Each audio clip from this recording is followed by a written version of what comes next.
दोस्तों, हमारे इस देश को, हमारे इस सिस्टम को चलाने के लिए गवर्नमेंट के पास इतने सारे पैसे कहाँ से आता है? इस सवाल का सीधा जवाब ये है कि ये सारा का सारा पैसा हम आम पब्लिक लोग ही टैक्स के रूप में पे करते हैं।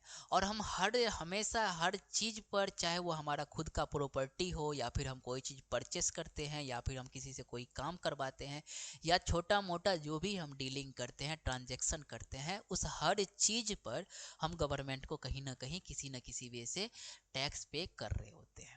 और ये टैक्स पे करने का यही उद्देश्य होता है कि हमारा देश का जो ये सिस्टम है वो अच्छे से चल सके।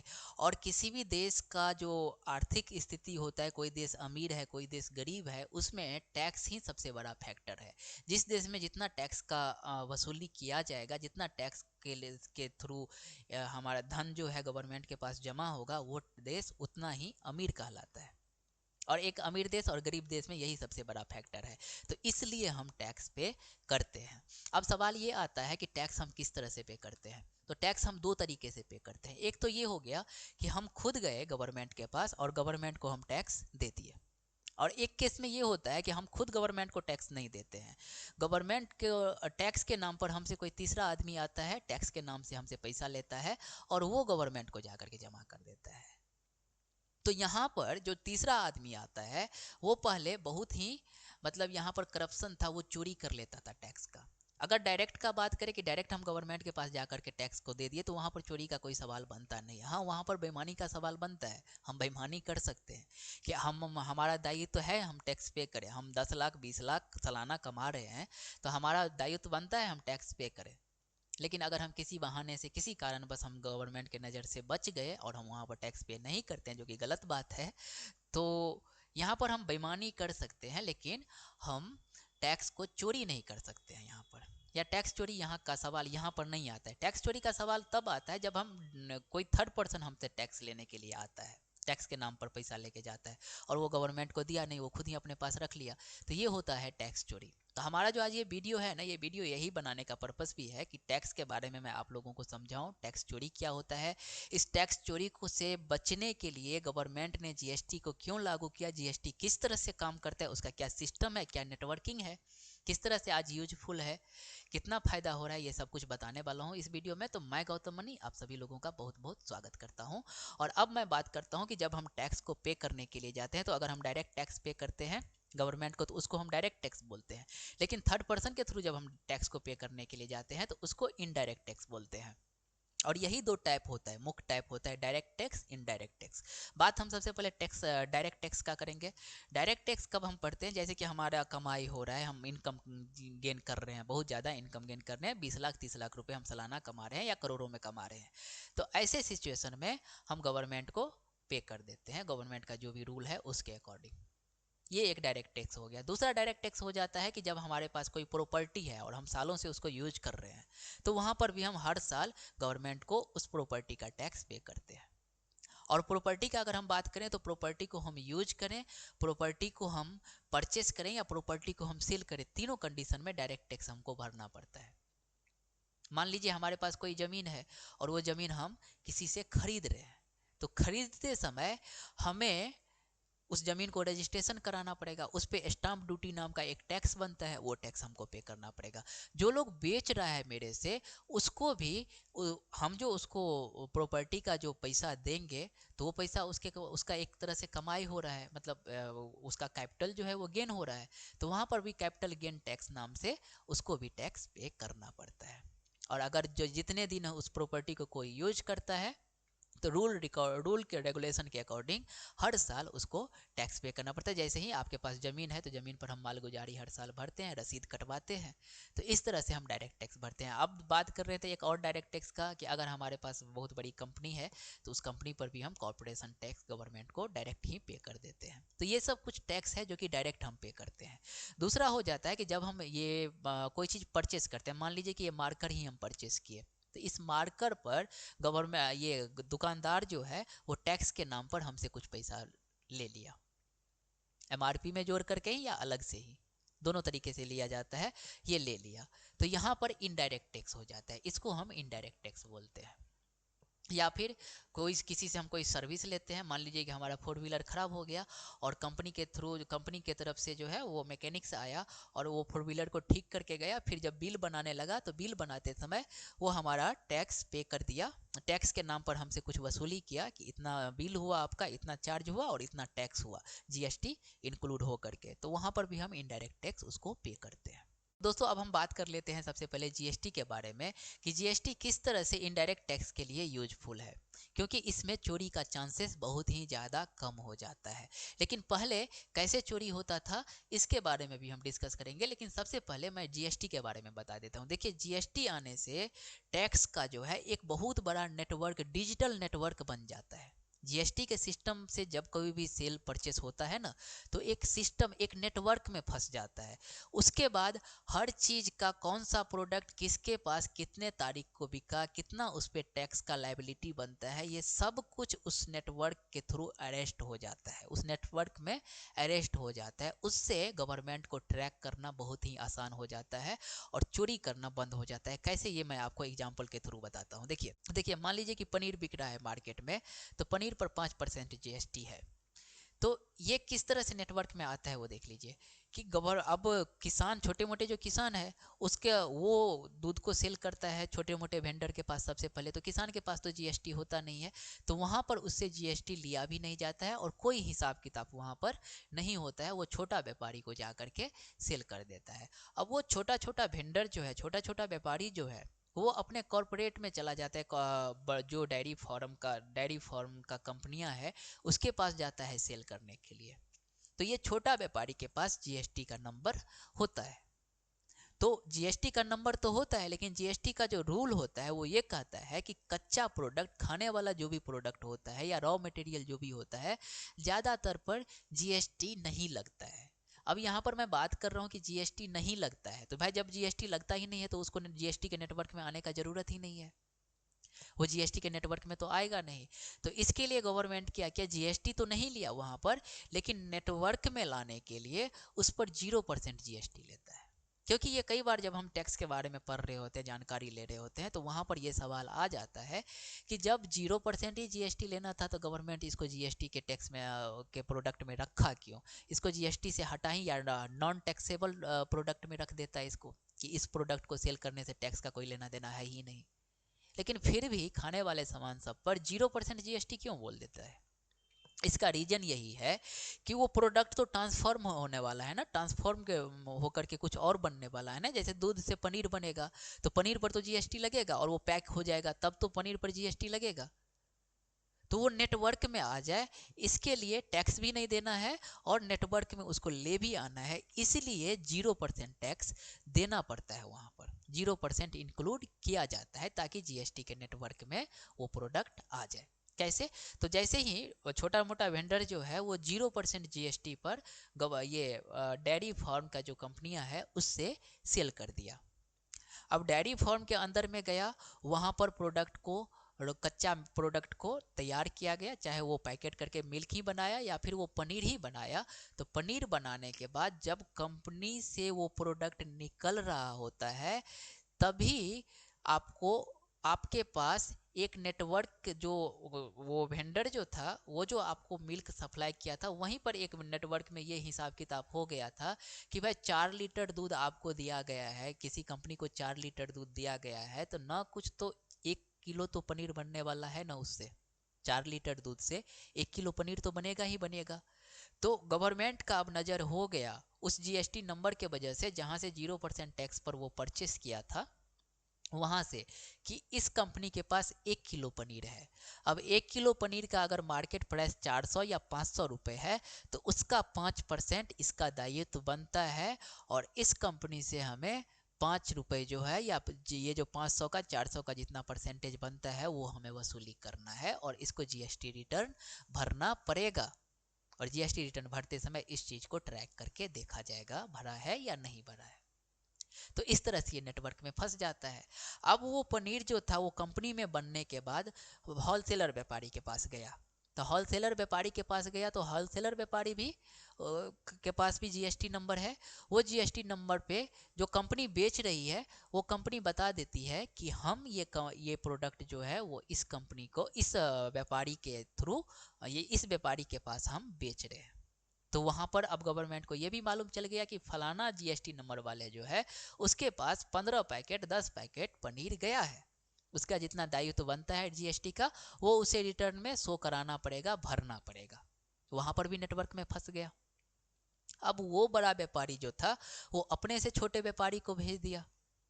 वहां पर भी जिस व्यापारी को भेज रहा है उसका भी जीएसटी नंबर है। तो ये रिटर्न करते समय इसको जो व्यापारी की दूसरा व्यापारी ये बड़ा व्यापारी जो था उसको भी जीएसटी नंबर चाहिए छोटे व्यापारी का, और उस पर वो ट्रांजैक्शन को इनपुट करेगा कि हम इसके थ्रू इसके हाथ हम इतने प्रोडक्ट को बेच रहे हैं इतने रुपए में, तो इसका कितना जीएसटी और इतना टैक्स भी हम इससे ले रहे हैं। तो इस तरह से एक टैक्स बनते चला जाता है और जीएसटी नंबर के थ्रू सब एक नेटवर्क में फंस जाता है।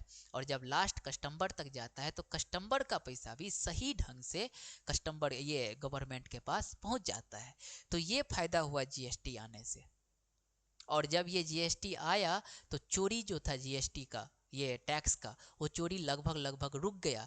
और यही वजह था कि जिस समय जीएसटी को लागू किया गया था उस समय हमारे जो ये गवर्नमेंट थे या गवर्नमेंट अभी भी हैं उनको बहुत ट्रोल किया गया था, बहुत तरह का विरोध किया गया था। छोटे छोटे व्यापारी बड़े बड़े व्यापारी बोलते थे कि जीएसटी के नाम पर हमारा धंधा चौपट कर देगा। वो धंधा उंधा चौपट नहीं हो रहा था एक्चुअली में। उसको चोरी करने से जो टैक्स जो चोरी करता था ना वो चोरी नहीं कर पाता, वो छिना रहा था, वो कब्जे में आ रहा था एक, तो इसलिए उसका वो बौखलाहट था। और इससे पब्लिक का पैसा तो ले लिया जाता था लेकिन गवर्नमेंट के पास वो पैसा पहुंचता नहीं था। और एक और बात था कि उस समय पब्लिक भी बहुत होशियार होते थे, या होशियार क्या एक मजबूरी बोल सकते हैं, क्योंकि हम इंडिया जैसे देश में रहते हैं तो ज़्यादातर लोग यहाँ पर गरीब ही हैं। तो उसको ज़्यादा टैक्स से क्या है 2 रुपये सस्ता मिल गया तो उसी में खुश रहता है। तो वो क्या करता था कि जब हम उसको कोई भी प्रोडक्ट मान लीजिए कि ये रिमोट ही उससे हम बेच रहे हैं ना उसके पास जा करके, और उसको हम बोले क्या कि इसका 6 महीने का वारंटी है लेकिन अगर आप हमसे टैक्स नहीं लेंगे तो ये जो 150 का रिमोट है वो मैं आपको 100 में ही दे दूंगा या 130 में ही दे दूंगा, लेकिन मैं बिल नहीं दूंगा, और बिल नहीं रहा तो इसका वारंटी भी नहीं होगा। तो वो कुछ देर सोचेगा और यही सोचेगा कि नसीब पर खेल जाएगा वो कि चलो ना खराब थोड़े ना होता है, खराब तो होगा नहीं, हम काहे ला हम 20 रुपये भरे, 20 रुपये मेरे पास है नहीं। ऐसा भी गरीबी के वजह से वो लोग मजबूरी की वजह से ऐसा कर देता था पहले।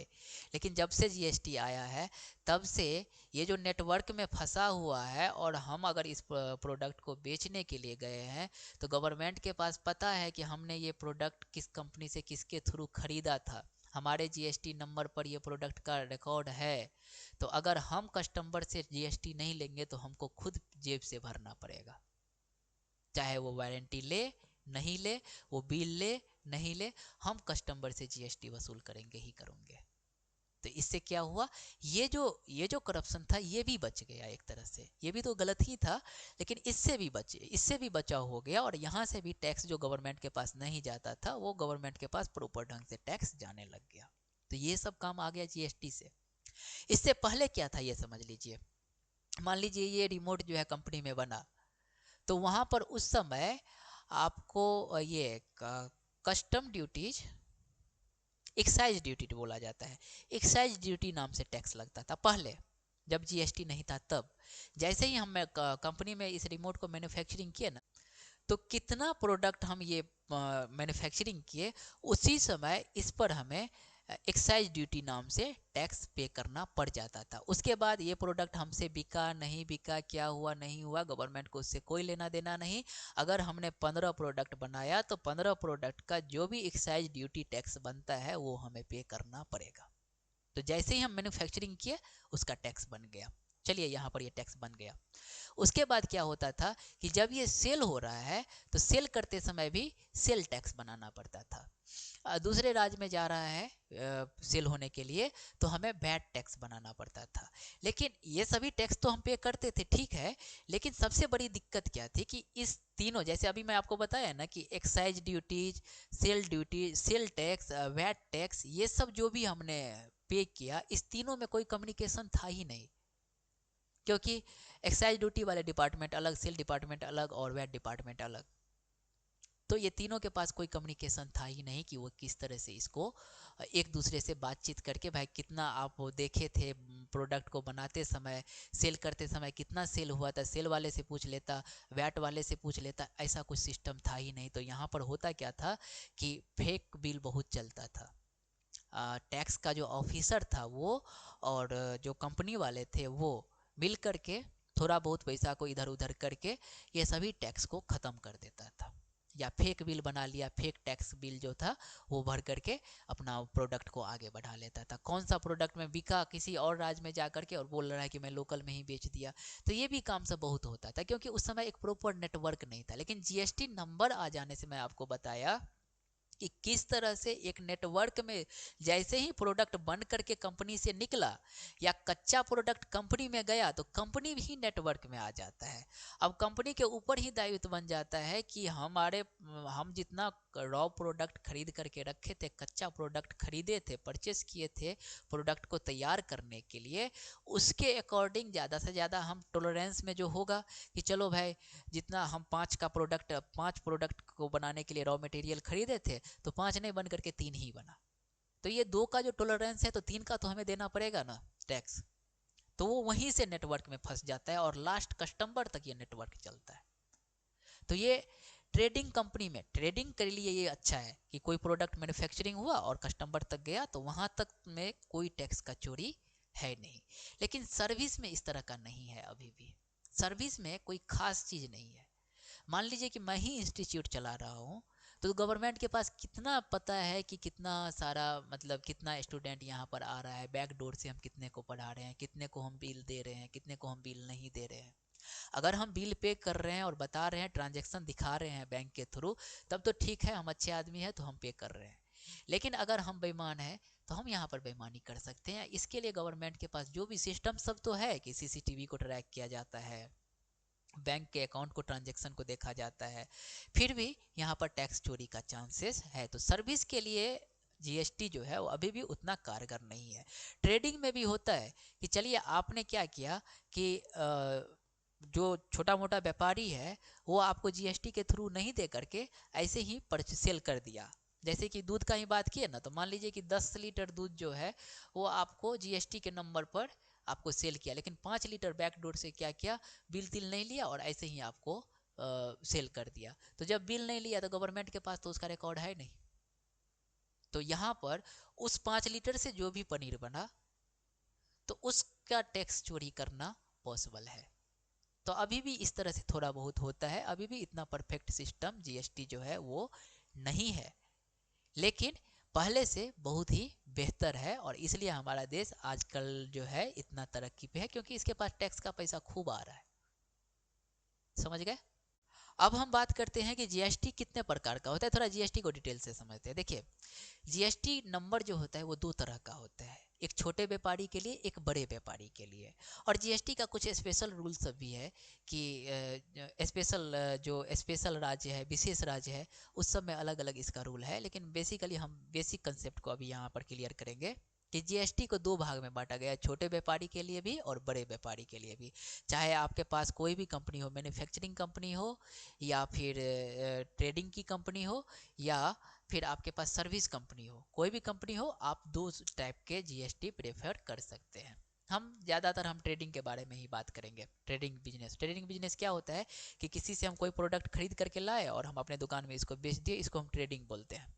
तो ट्रेडिंग में क्या होता है कि अगर हमारा दुकान का जो टर्न ओवर है वो 20 लाख से ज़्यादा नहीं है, तो अगर हम जीएसटी नहीं भी रखते हैं तो कोई दिक्कत नहीं है। रूल जो अभी का कर रहा है वो ये कर रहा है। फिर भी जीएसटी ले लिया जाता है, ले लेना चाहिए, क्योंकि इससे आप गवर्नमेंट को एक तरह से इनकम के बारे में भी बता रहे होते हैं कि भाई हमारा इतना इनकम है। कल के डेट में आप बैंक के पास जाइएगा तो उसको आईटीआर दिखा करके उससे लोन लेने के लिए आप दावा कर सकते हैं। लेकिन अगर आप आईटीआर नहीं भर रहे हैं, इनकम टैक्स का कोई रिकॉर्ड आपके पास नहीं है, इनकम का कोई रिकॉर्ड नहीं है, तो बैंक भी आपको लोन वोन देने से परहेज करेगा। तो इसलिए अगर 20 लाख का टर्नओवर नहीं भी है तो भी अगर आप चाहे तो आप जीएसटी आइडेंटिफिकेशन वेरिफिकेशन के लिए आप ले सकते हैं, लेकिन उसके लिए मैंडेटरी नहीं है। लेकिन अगर 20 लाख से ज़्यादा आपके दुकान का टर्नओवर है, तब ऐसे केसेस में आपको जीएसटी लेना ही पड़ेगा। अब अगर आप चाहते हैं कि आपका छोटा मोटा बिजनेस है, तो आप कंपोजिशन ले लीजिए। और अगर बड़ा बिजनेस है, करोड़ों में आपका टर्नओवर जाता है, उसका रूल है 5 करोड़ का आई थिंक है टर्नओवर, तो ऐसे में आप कंपोजिशन नहीं ले सकते हैं। ऐसे में आपको रेगुलर लेना पड़ेगा। रेगुलर जो होता है वो बड़े व्यापारी के लिए होता है। दोनों में अपना अपना खासियत भी है, अपना अपना डिमेरिट भी है। छोटे व्यापारी के लिए क्या हो जाता है कि वो जीएसटी, वो किसी से जीएसटी वसूल नहीं कर सकता है। अगर आपने कंपोजिशन जीएसटी लिए हुए हैं ना, तो आप कस्टमर से जीएसटी वसूल नहीं कर सकते हैं। तो आप जो कहीं से परचेस कर रहे हैं अपने से बड़े व्यापारी से, उसको आप जीएसटी पे कर रहे हैं। तो यहाँ पर आपको डाउट होगा, जब हम जीएसटी नहीं ले सकते हैं तो उसको हम कैसे पे करेंगे, तो हमारा लॉस है। तो यहाँ पर लॉस नहीं है। जो आपका जीएसटी का खर्चा होता है ना, वो आपका जो है वो एमआरपी में यानी कि टोटल प्राइस में इंक्लूड हो जाता है, और उसी को इंक्लूड करके जीएसटी के नाम पर आप प्रॉपर बिल में जीएसटी के नाम पर एक भी रुपए वसूली नहीं कर सकते हैं। लेकिन आपका जो मुख्य मेन प्राइस होता है, वो प्राइस ही एमआरपी ही आप में ही आप टैक्स, जो टैक्स आपने पे किया है वो टैक्स आप इंक्लूड करके कस्टमर से ले सकते हैं। जैसे कि ये 150 का मान लीजिए रिमोट है, और इस पर हमें 5 रुपये जो है वो टैक्स के रूप में पे करना पड़ा, या 15, हाँ 5 रुपये पकड़ लेते हैं कि 5 रुपये हमें टैक्स के रूप में पे करना पड़ा। तो इसका प्राइस तो टोटल 55 रुपये हो गया। अब मार्जिन होकर के इसका हम 65 रुपये लेंगे। ऐसा अगर रूल है तो हम 165 में इसको बेचेंगे, लेकिन हम जीएसटी बिल हम काट करके उसको नहीं देंगे। कंपोजिशन वाले के लिए ये रूल है। और सबसे बड़ी डिमेरिट ये है कि कंपोजिशन वाले जीएसटी में और रेगुलर जीएसटी में कोई अंतर दिखाई नहीं देता है। ये एक जीएसटी का डिमेरिट है, इससे किसी को पता नहीं चलता है। और अगर गांव घर में भोले भाले लोग हैं तो उसको जीएसटी का फेक बिल बना करके भी दे दिया जाता है। अभी भी ऐसा बहुत जगह चलता है कहीं कहीं पर। खैर जाने दीजिए, छोटे मोटे लेवल पे होता है, ये कोई बड़ी बात नहीं है। ऐसा होता है। दूसरा होता है कि जीएसटी जो कंपोजिशन लिया है वो ऑनलाइन बिजनेस भी नहीं कर सकता। मतलब ऑनलाइन बिजनेस अगर करता है तो अपने राज्य के अंदर में ही करे, राज्य से बाहर नहीं कर सकता है, क्योंकि रूल है कि आप अपने स्टेट से बाहर सेल नहीं कर सकते। तो अगर आप छोटे मोटे लेवल पर ऑनलाइन बिजनेस कर भी रहे हैं ना, तो आप अपने इलाका में ही बेचिए। इसलिए कंपोजिशन वाले को अमेजोन जो होता है या जितने भी ई कॉमर्स वाले वेबसाइट है, उसमें से ज़्यादा वेबसाइट जो है वो अलाउ नहीं करता है कंपोजिशन वाले को। उसके लिए आपको रेगुलर जीएसटी लेना ही पड़ेगा। तो ये एक डिमेरिट है। दूसरे स्टेट से आप प्रोडक्ट खरीद सकते हैं, लेकिन दूसरे स्टेट में आप कंपोजिशन वाले बेच नहीं सकते। एक ये हो गया। अब रहा कि जीएसटी के टैक्स के नाम पर जो भी टैक्स के नाम पर कस्टमर से तो पैसा ले ही लेता है, तो वो क्या वो गवर्नमेंट के पास जाता है, तो वहाँ पर चोरी नहीं हुआ। तो देखिए, पहले ही हम इसको 5 रुपये जो था वो अपने से बड़े व्यापारी को तो हम दे ही दिए थे, तो 5 रुपये टैक्स तो उधर चला ही गया मेरा। बाकी जो भी पैसा हम इधर से लिए, तो उसके लिए रूल बना हुआ है कि हर 4 महीने पर कंपोजिशन वाले को जितना भी इनकम होता है, उस इनकम का 1% 4 महीने पे देना पड़ेगा टैक्स के रूप में गवर्नमेंट को। ये कंपोजिशन वाले के लिए है। तो एक साल में 4 क्वार्टर, 3 क्वार्टर हो गया, 3 महीने पर, आई थिंक 4 नहीं 3 महीने पर देना पड़ता है। तो 4% जो है साल का हो गया। और जितना भी कमाई होता है ना, टर्नओवर की बात नहीं कर रहा हूँ, जितना आपका इनकम होता है, प्रॉफिट होता है, उस प्रॉफिट का 4% आप जा करके पे कर दीजिए।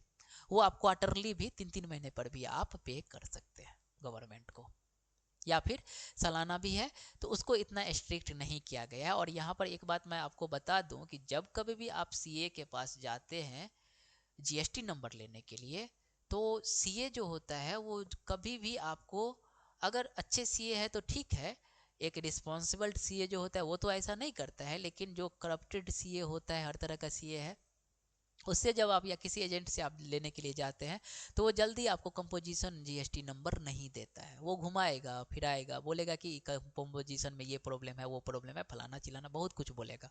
क्योंकि उसमें आप सालाना टैक्स पे करते हैं, जीएसटी रिटर्न का उतना टेंशन रहता नहीं है, पेनल्टी भी उतना कुछ खास बड़ा है नहीं। तो इसके वजह से कंपोजिशन जीएसटी जो होता है वो जल्दी प्रीफर नहीं करता है। लेकिन अब बात करें अगर हम रेगुलर का, तो रेगुलर में या तो क्वार्टरली भी भरिए, या फिर आपको हर मंथली, ज़्यादातर मंथली आपको जीएसटी रिटर्न करना पड़ता है। कुछ कुछ केसों में क्वार्टरली भी आप भर सकते हैं, हर 3 महीने पर, लेकिन ज़्यादातर हर मंथ में आपको जीएसटी रिटर्न करना पड़ेगा। और हर कस्टमर से आपको जीएसटी वसूल भी करना पड़ेगा, हर एक कस्टमर को आपको बिल देना पड़ेगा। ये हो जाता है। और इसका खासियत यही है कि आप देश में कहीं पर भी जाकर के उसको बेच सकते हैं, अपने प्रोडक्ट को बेच सकते हैं, और जितना टैक्स लेते हैं उतना टैक्स आप गवर्नमेंट को वापस करते जाइए। तो रेगुलर और कंपोजिशन में ये होता है। तो सीए वाले के पास क्या हो जाता है कि आप मान लीजिए आपने सीए से जीएसटी या एजेंट से जीएसटी, रेगुलर जीएसटी लिया, तो उसको हर महीने आपको चार्ज पे करना पड़ेगा, कि क्योंकि वो रिटर्न पे करेगा, रिटर्न करेगा तो आपको उसको चार्ज देना पड़ता है।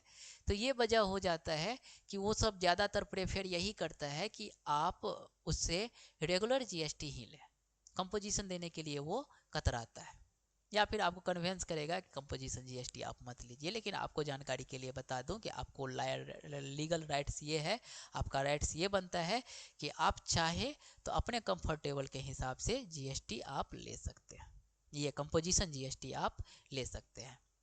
अब यहाँ पर एक और फायदा होता है कि कंपोजिशन जीएसटी वाले जो इतने भी व्यापारी होता है, उसके पास कम प्राइस में प्रोडक्ट को बेचने का एक ऑप्शंस रहता है। कि मान लीजिए हम मार्केटिंग करने के लिए, हम कस्टमर को जुटाने के लिए, हम थोड़ा बहुत लॉस में जा करके अगर हम कोई भी प्रोडक्ट सस्ते में बेचना चाहते हैं तो हम आसानी से बेच सकते हैं, क्योंकि हमें टैक्स तो लेना है नहीं, हम थोड़ा बहुत प्रॉफिट पर उसको बेच सकते हैं। लेकिन ये रेगुलर वाले को ज़्यादा घाटा हो जाएगा, क्योंकि भाई उसको एक तो टैक्स जितना लिया है उसका टैक्स तो उसको लेना ही है कस्टमर से। तो ये भी एक बहुत बड़ा फैक्टर है। तो अगर वो सस्ता में बेचता है तो टैक्स भी पे करना पड़ेगा, और इधर कस्टमर से पैसा भी कम लेना पड़ेगा, तो उसको ज़्यादा घाटा हो जाएगा। और यहाँ पर इसको कम घाटा लगता है कंपोजिशन वाले को। तो आशा करता हूँ आप लोगों को जीएसटी और टैक्स के बारे में बहुत कुछ जानकारी मिला होगा। अभी ज़्यादा जानकारी तो हम खुद ही नहीं दी, हम सिर्फ बेसिक बताए हैं आप लोगों को। नेक्स्ट वीडियो में देखते हैं किसी खास टॉपिक पर हम टैक्स के बारे में जानकारी लेकर के आएंगे। वीडियो देखने के लिए बहुत बहुत धन्यवाद।